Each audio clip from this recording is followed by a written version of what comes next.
Hello, Michelle. How are you? Hi, Aubrey. I'm doing well. Aubrey, do you like surprises?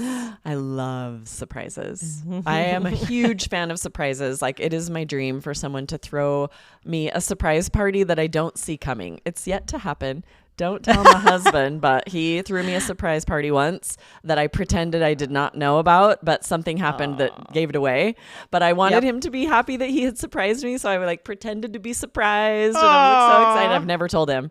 This is a secret. Are you serious? Hopefully he doesn't hear this episode because he doesn't. He thinks that I was surprised, but I totally knew already. Oh, I can't believe you never told him. That's pretty.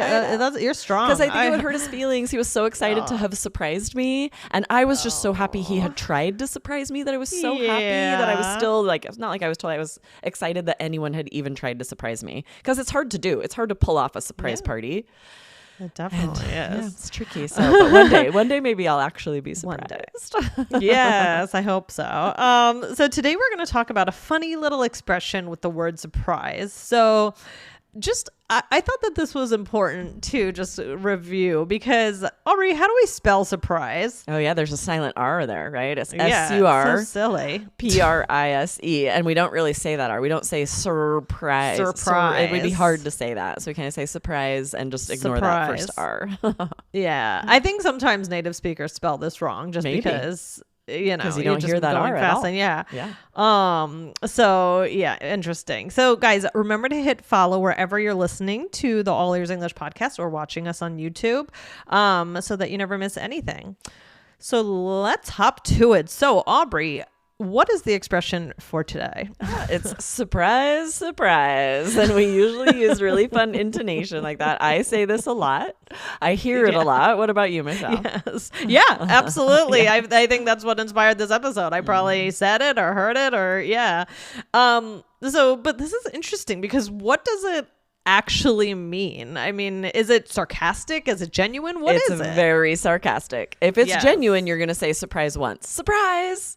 If you say it twice, and usually with this tone, but it's always sarcastic. And it means I'm not at all surprised. I'm going to say surprise, surprise. Surprise, surprise. And you have to say it like that. Yes, exactly. So it's not a surprise. In fact, it was quite predictable, actually. And to me, it has almost a little bit, not always necessarily, but of a snarky connotation. Absolutely. So, I mean, I wouldn't use it about someone unless you're close to them. Right. Or you could use it about yourself or something that isn't a person, right? So it could be offensive. Yes, because for example, when my husband tried to surprise me and I wasn't actually surprised, I would never have been like, surprise, surprise. That would be so rude. So rude. I never would. Yeah. So it might be more like if I'm late to coffee and I'm always late and it's a close friend, they might be like, surprise, surprise, you're not on time, right? They're just like, this is expected, but it's playful, but it could be super rude and hurtful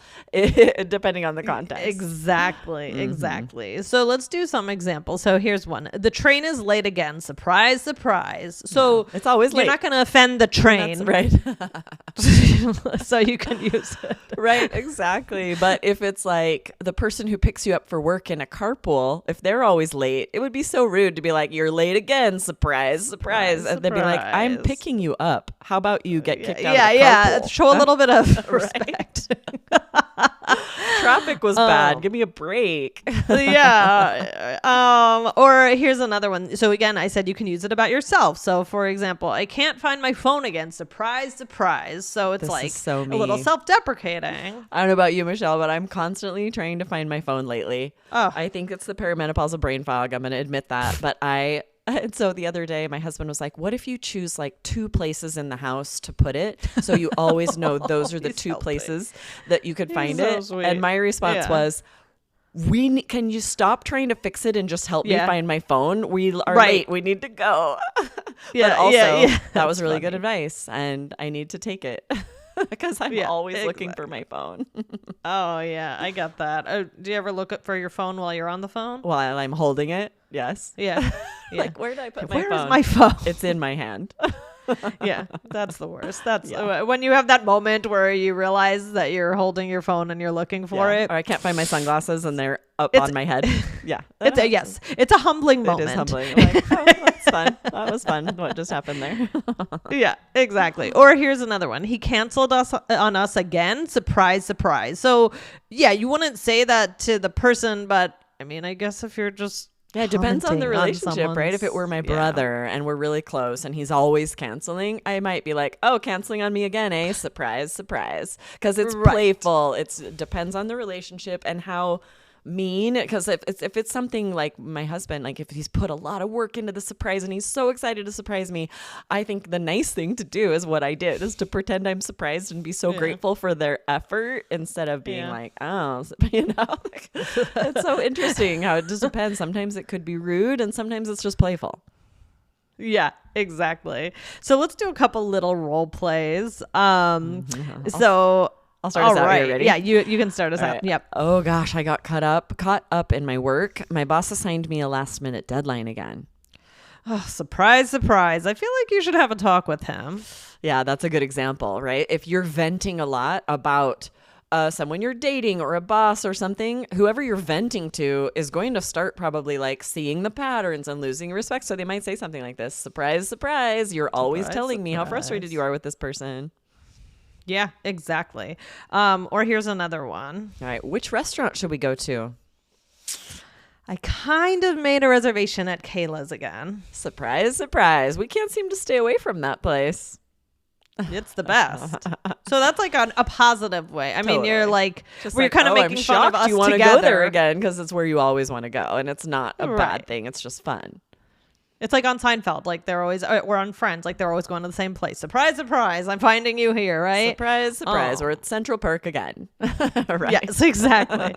I mean, Aubrey, are there any examples of who or what you might use this with in your daily life? Yes, I have made a conscious effort to not be as sarcastic with my children, even though their senses of humor are developing more. There have been times where I would say something like this, sarcastically trying to be playful, and it hurts their feelings. So I'm realizing like I need to but it's different if it's friends my age where we have that relationship. I know they're going to realize like this, there's no hurt in the sarcasm. So it depends so much on so many different things. Yeah. But my sister, I'm very sarcastic with my sister. So if she were to tell me she's coming to visit and then canceled, I'd be like, surprise, surprise. Like, I'd be like, I didn't even have it in my calendar. That's how much I expected you to cancel. Yeah. Yep. Exactly. It's funny. Yeah, for me, I mean, I often have trouble getting my son to school on time, and my neighbor across the street, she also does with her child. And so what I could imagine saying to her, because we sometimes will see each other in the drop-off line, and then we always say, oh, we feel better when we see the other one. Totally. Surprise, surprise. So I could see myself, like surprise, surprise. Totally. Look who it is, right? So that could be good for that situation. Yeah. Hey, quick question. Do you want to feel more confident when you speak English? If so, we made a free guide for you. It'll help you avoid those common mistakes and start speaking more naturally in real conversations. Go grab it in the description below. And if this is helpful for you, make sure that you like and subscribe. We're here 5 times a week to help you connect in English. Okay, Aubrey, so why is this so useful for connection? It's interesting because sometimes often we use sarcasm because we are trying to have the tiniest bit of either criticism or pointing out something that someone's doing that's frustrating or annoying, but we're trying to do it in a playful, lighthearted way where I wouldn't say to them, you are always late to coffee, like an annoyed way, but I might be like, surprise, surprise, you're late again. I'm still pointing it out, but in a lighthearted way that hopefully is not going to hurt the connection. Yeah. Yeah, it's interesting. I mean, it can be used to commiserate, it can be used to make commentaries on certain issues. I mean, even in the news, right? Like something happens that is expected from someone. Surprise, surprise, this happened again, right? Something.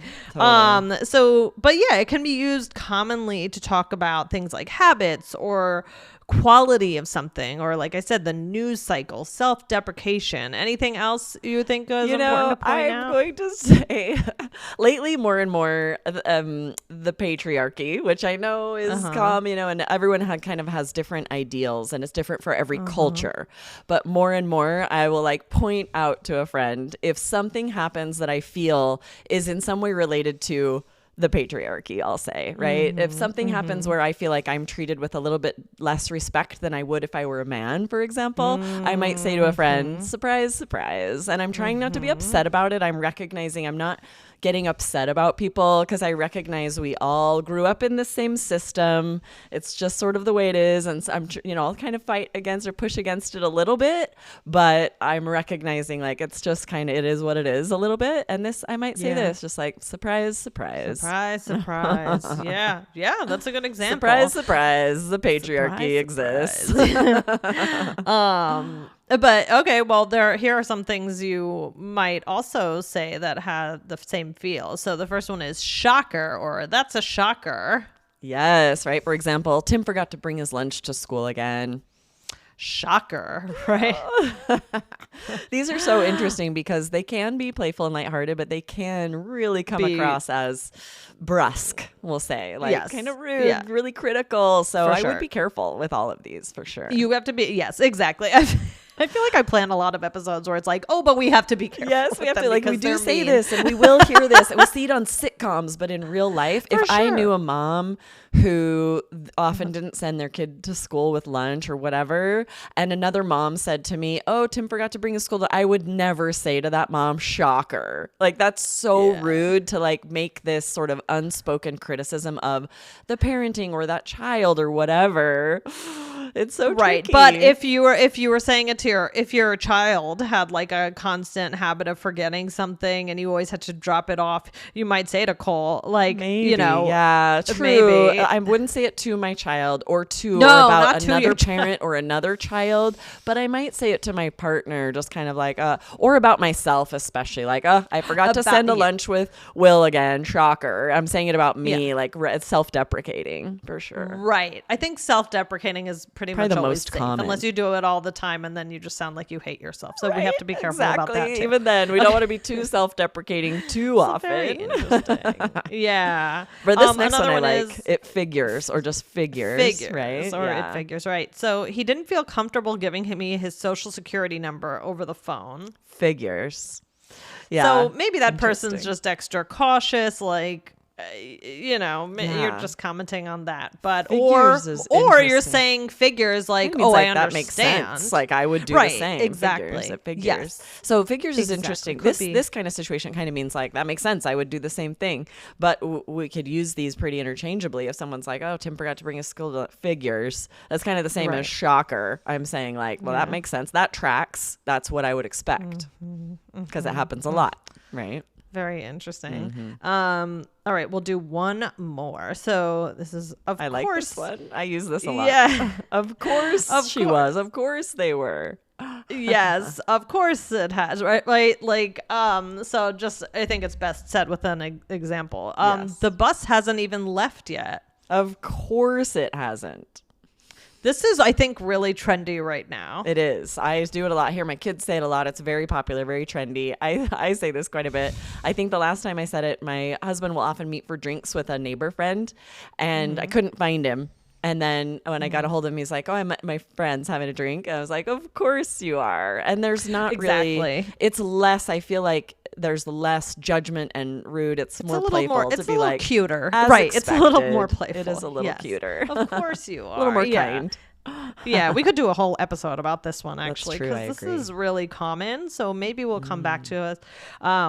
Guys, again, hit follow wherever you're listening. You know what, Michelle? I have an idea. Yeah. Be sure to hit follow on the Business English podcast, because I think we use this a lot at work too. So let's do a part 2 over on Business English and share all the times we use of course at work like that, and also a couple phrases that would be more likely to use in a work situation. So be sure to hit follow both here on All Ears English and Business English, and we'll do a follow-up over there.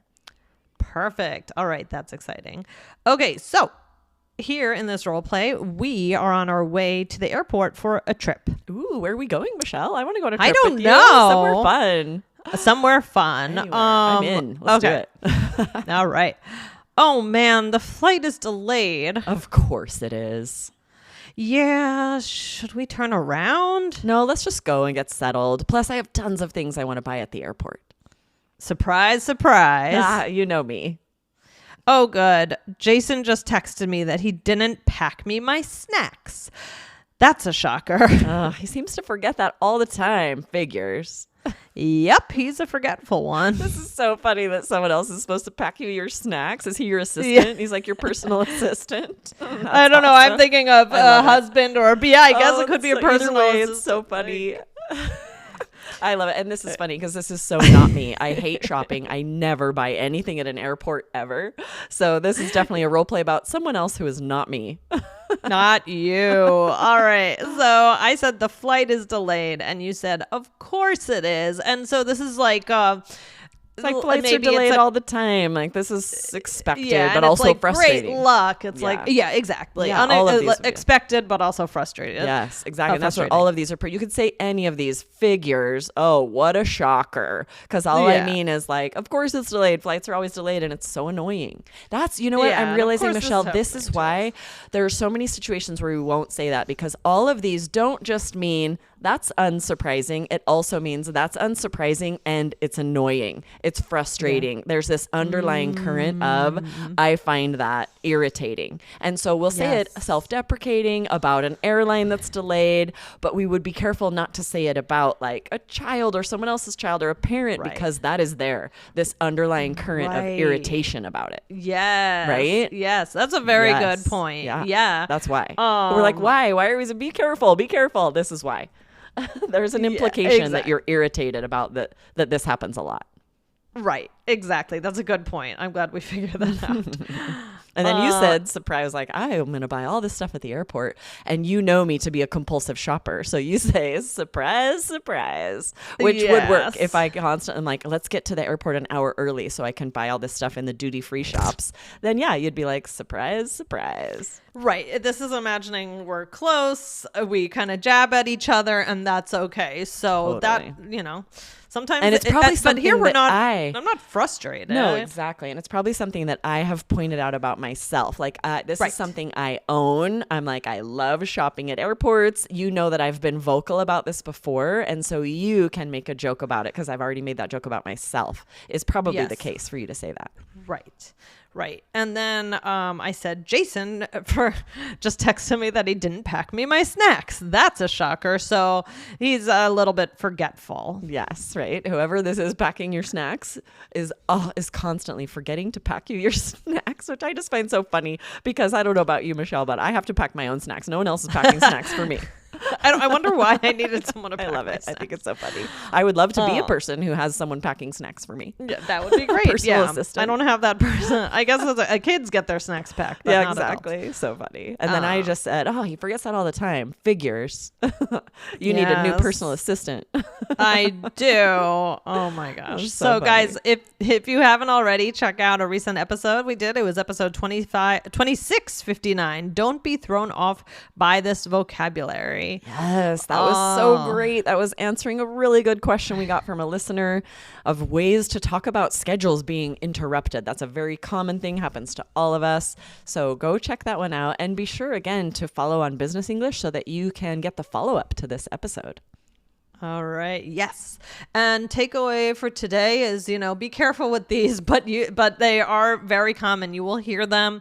Yes. If you want to be safe, only use them is in a humorous way with someone who has made the joke about themselves, who you're very close to, or about yourself, or about an inanimate object like a plane. Exactly right. These are fun. They can build connection, but you do have to be careful because there is this underlying implication of that you're annoyed, you're irritated that this is happening all the time. So you do want to be careful if you don't want someone to feel badly, have their feelings hurt, be offended, as is often the case with sarcasm. You can accidentally hurt someone's feelings when you're sarcastic.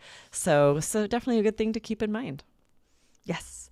All right. Thanks, Aubrey, for talking about this with me today. And thanks, everyone, for listening. And we'll talk to you soon. Awesome. See you next time. Bye.